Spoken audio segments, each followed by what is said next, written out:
Jane Eyre by Charlotte Bronte. Chapter 29.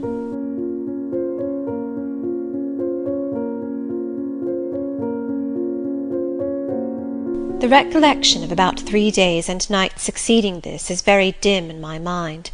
I can recall some sensations felt in that interval, but few thoughts framed, and no actions performed. I could understand what was said when the speaker stood near to me, but I could not answer. To open my lips or move my limbs was equally impossible. Hannah, the servant, was my most frequent visitor. Her coming disturbed me. I had a feeling that she wished me away, that she did not understand me or my circumstances, that she was prejudiced against me. Diana and Mary appeared in the chamber once or twice a day. They would whisper sentences of this sort at my bedside. "It is very well we took her in." "Yes, she would certainly have been found dead at the door in the morning had she been left out all night. I wonder what she has gone through. Strange hardships, I imagine. Poor emaciated pallid wanderer. She is not an uneducated person, I should think, by her manner of speaking. Her accent was quite pure, and the clothes she took off, though splashed and wet, were little worn and fine. She has a peculiar face, fleshless and haggard as it is. I rather like it, and when in good health and animated, I can fancy her physiognomy would be agreeable." Never once in their dialogues did I hear a syllable of regret at the hospitality they had extended to me, or of suspicion of, or aversion to, myself. I was comforted. Mr. St. John came but once. He looked at me, and said my state of lethargy was the result of reaction from excessive and protracted fatigue. He pronounced it needless to send for a doctor. He stood considering me some minutes, then added, "She looks sensible, but not at all handsome." "She is so ill, St. John." "Ill or well, she would always be plain. The grace and harmony of beauty are quite wanting in those features." On the third day I was better. On the fourth I could speak, move, rise in bed, and turn. After a weary process, and resting every 5 minutes, I succeeded in dressing myself. My clothes hung loose on me, for I was much wasted, but I covered deficiencies with a shawl, and once more, clean and respectable looking, no speck of the dirt, no trace of the disorder I so hated, and which seemed so to degrade me, left, I crept down a stone staircase with the aid of the banisters, to a narrow low passage, and found my way presently to the kitchen. It was full of the fragrance of new bread and the warmth of a generous fire. Hannah was baking. "What, you have got up?" she said. "You are better then. You may sit you down on my chair on the hearthstone, if you will." She pointed to the rocking-chair. I took it. She bustled about, examining me every now and then with the corner of her eye. Turning to me as she took some loaves from the oven, she asked bluntly, "Did you ever go a-begging afore you came here?" I was indignant for a moment, but remembering that anger was out of the question, and that I had indeed appeared as a beggar to her, I answered quietly, but still not without a certain marked firmness, "You are mistaken in supposing me a beggar. I am no beggar, any more than yourself or your young ladies." After a pause, she said, "I dunnot understand that. You've like no house, nor no brass, I guess." "The want of house or brass, by which I suppose you mean money, does not make a beggar in your sense of the word." "Are you book-learned?" she inquired presently. "Yes, very." "But you've never been to a boarding-school?" "I was at a boarding-school 8 years." She opened her eyes wide. "Whatever cannot you keep yourself for, then?" "I have kept myself, and I trust shall keep myself again. What are you going to do with these gooseberries?" I inquired, as she brought out the basket of the fruit. "Mek 'em into pies."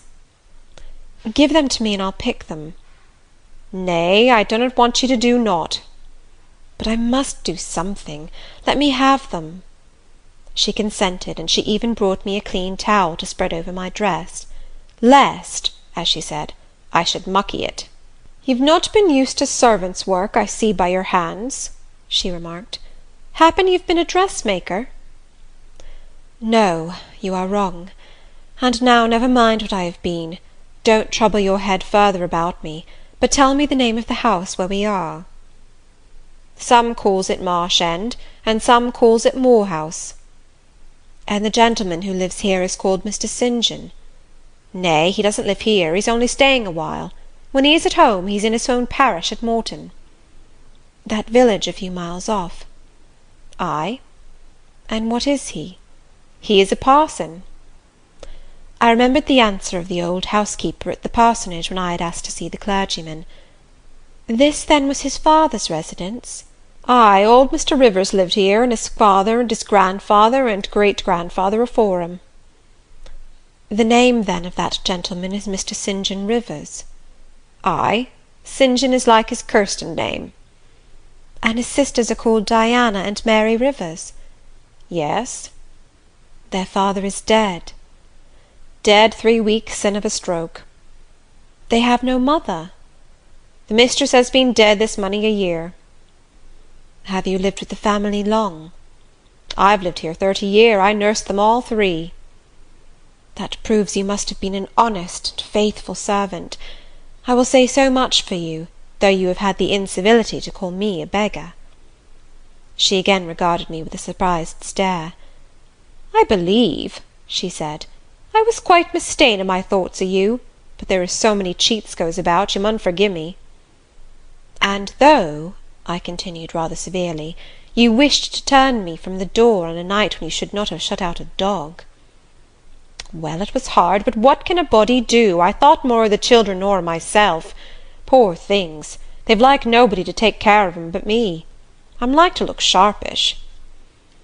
I maintained a grave silence for some minutes. "You munnot think too hardly of me," she again remarked. "But I do think hardly of you," I said, "and I'll tell you why. Not so much because you refused to give me shelter, or regarded me as an impostor, as because you just now made it a species of reproach that I had no brass and no house. Some of the best people that ever lived have been as destitute as I am, and if you are a Christian, you ought not to consider poverty a crime." "No more I ought," said she. "Mr. St. John tells me so too, and I see I were wrong, but I've a clear different notion on you now to what I had. You look a rate down dacent little cratur." "That will do. I forgive you now. Shake hands." She put her flowery and horny hand into mine. Another and heartier smile illumined her rough face, and from that moment we were friends. Having finished my task of gooseberry picking, I asked where the 2 ladies and their brother were now. "Gone over to Morton for a walk, but they would be back in half an hour to tea." They returned within the time Hannah had allotted them. They entered by the kitchen door. Mr. St. John, when he saw me, merely bowed and passed through. The 2 ladies stopped. Mary, in a few words, kindly and calmly expressed the pleasure she felt in seeing me well enough to be able to come down. Diana took my hand. She shook her head at me. "You should have waited for my leave to descend," she said. "You still look very pale, and so thin. Poor child, poor girl! And what business have you here?" she continued. "It is not your place. You are a visitor, and must go into the parlour." "I am very well here." "To be sure," added her sister. "Come, you must be obedient." And still holding my hand, she made me rise, and led me into the inner room. "Sit there," she said, placing me on the sofa, "while we take our things off and get the tea ready. It is another privilege we exercise in our little moorland home, to prepare our own meals when we are so inclined, or when Hannah is baking, brewing, washing, or ironing." She closed the door, leaving me solus of Mr. St. John, who sat opposite, a book or newspaper in his hand. I examined first the parlour, and then its occupant. He was young, perhaps from 28 to 30, tall, slender. His face riveted the eye. It was like a Greek face, very pure in outline. He did not speak to me one word, nor even direct to me one glance, till his sisters returned. Diana, as she passed in and out in the course of preparing tea, brought me a little cake, baked on the top of the oven. "Eat that now," she said. "You must be hungry. Hannah says you have had nothing but some gruel since breakfast." I did not refuse it, for my appetite was awakened and keen. Mr. Rivers now closed his book, approached the table, and, as he took a seat, fixed his blue, pictorial-looking eyes full on me. There was an unceremonious directness, a searching, decided steadfastness in his gaze now, which told that intention, and not diffidence, had hitherto kept it averted from the stranger. "You are very hungry," he said. "I am, sir." It is my way, it always was my way by instinct, ever to meet the brief with brevity, the direct with plainness. "It is well for you that a low fever has forced you to abstain for the last 3 days. There would have been danger in yielding to the cravings of your appetite at first. Now you may eat, though still not immoderately." "I trust I shall not eat long at your expense, sir," was my very clumsily contrived, unpolished answer. "No," he said coolly. "When you have indicated to us the residence of your friends, we can write to them, and you may be restored to home." "That, I must plainly tell you, is out of my power to do, being absolutely without home and friends."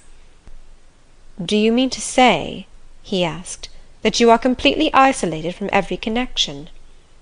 "I do. Not a tie links me to any living thing, not a claim do I possess to admittance under any roof in England." "A most singular position at your age." Here I saw his glance directed to my hands, which were folded on the table before me. I wondered what he sought there. His words soon explained the quest. "You have never been married? You are a spinster?" Diana laughed. "Why, she can't be above 17 or 18 years old, St. John," said she. "I am near 19, but I am not married. No." "Where did you last reside?" he now asked. "The name of the place where, and of the person with whom I lived, is my secret."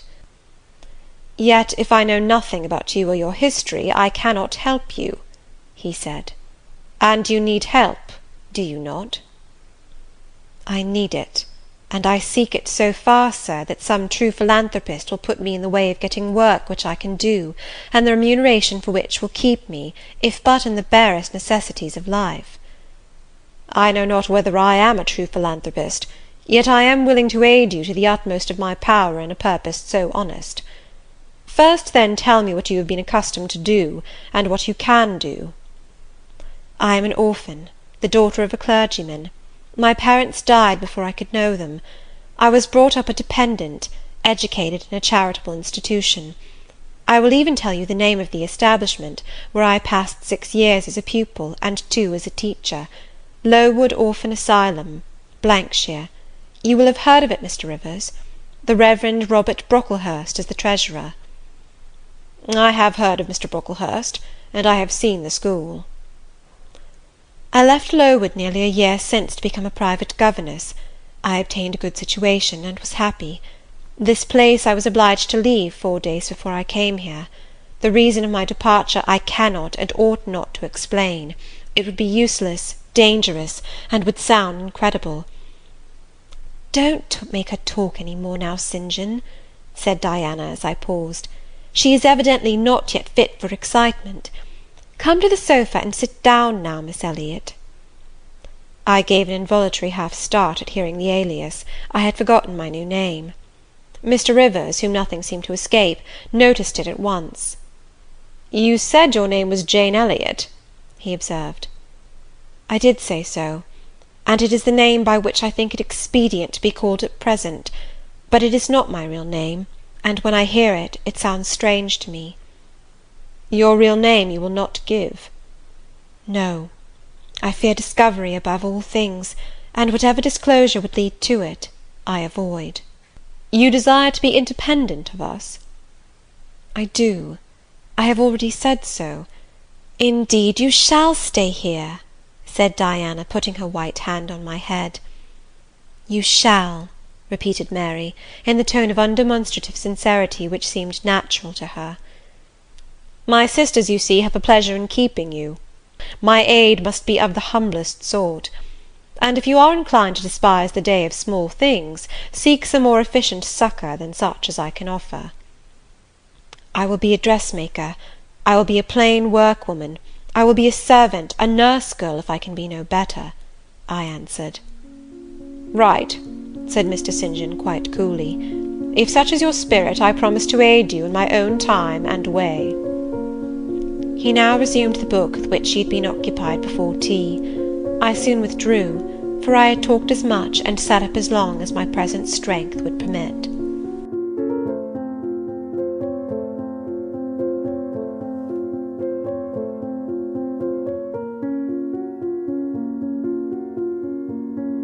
Chapter 30. The more I knew of the inmates of Moor House, the better I liked them. In a few days I had so far recovered my health that I could sit up all day, and walk out sometimes. I could join with Diana and Mary in all their occupations, converse with them as much as they wished, and aid them when and where they would allow me. Our natures dovetailed. Mutual affection, of the strongest kind, was the result. They discovered I could draw. Their pencils and colour-boxes were immediately at my service. My skill, greater in this one point than theirs, surprised and charmed them. Mary would sit and watch me by the hour together, then she would take lessons, and a docile, intelligent, assiduous pupil she made. Thus occupied, and mutually entertained, days passed like hours, and weeks like days.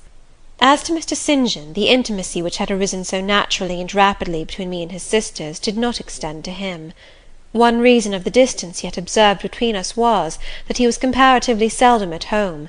A large proportion of his time appeared devoted to visiting the sick and poor among the scattered population of his parish. Meantime a month was gone. Diana and Mary were soon to leave Moor House, and return to the far different life and scene which awaited them, as governesses in a large, fashionable, south of England city. Mr. St. John had said nothing to me yet about the employment he had promised to obtain for me, yet it became urgent that I should have a vacation of some kind. One morning, being left alone with him a few minutes in the parlour, I ventured to approach the window recess, which his table, chair, and desk consecrated as a kind of study, and I was going to speak, looking up as I drew near. "You have a question to ask of me?" he said. "Yes, I wish to know whether you have heard of any service I can offer myself to undertake," he said. "Let me frankly tell you, I have nothing eligible or profitable to suggest. Morton, when I came to it 2 years ago, had no school. The children of the poor were excluded from every hope of progress. I established one for boys. I mean now to open a second school for girls. I have hired a building for the purpose, with a cottage of 2 rooms attached to it for the mistress's house. Her salary will be £30 a year. Will you be this mistress?" "Thank you for the proposal, Mr. Rivers, and I accept it with all my heart." "And when will you commence the exercise of your function?" "I will go to my house to-morrow, and open the school, if you like, next week." "Very well, so be it." He left the room. In this brief hour I had learned more of him than in the whole previous month, yet still he puzzled me. Diana and Mary Rivers became more sad and silent as the day approached for leaving their brother and their home. "He will sacrifice all to his long-framed resolves," she said. "Natural affection and feelings more potent still." Mary bent her head low over her work. "We are now without father, we shall soon be without home and brother." St. John passed the window reading a letter. He entered. "Our Uncle John is dead," said he. "Dead?" repeated Diana. "Yes." She riveted a searching gaze on her brother's face. "And what then?" she demanded in a low voice. "What then, Di?" he replied, maintaining a marble immobility of feature. "What then? Why, nothing. Read." He threw the letter into her lap. She glanced over it, and handed it to Mary. Mary perused it in silence, and returned it to her brother. All three looked at each other, and all three smiled, a dreary, pensive smile enough. For some minutes no one spoke. Diana then turned to me. He was my mother's brother. My father and he quarrelled long ago. It was by his advice that my father risked most of his property in the speculation that ruined him. Mutual recrimination passed between them. They parted in anger, and were never reconciled. My uncle engaged afterwards in more prosperous undertakings. It appears he realized a fortune of £20,000. He was never married, and had no near kindred but ourselves and one other person, not more closely related than we. My father always cherished the idea that he would atone for his error by leaving his possessions to us. That letter informs us that he has bequeathed every penny to the other relation. The next day I left Marsh End for Morton. Day after, Diana and Mary quitted it for distant B. In a week, Mr. Rivers and Hannah repaired to the parsonage, and so the old Grange was abandoned.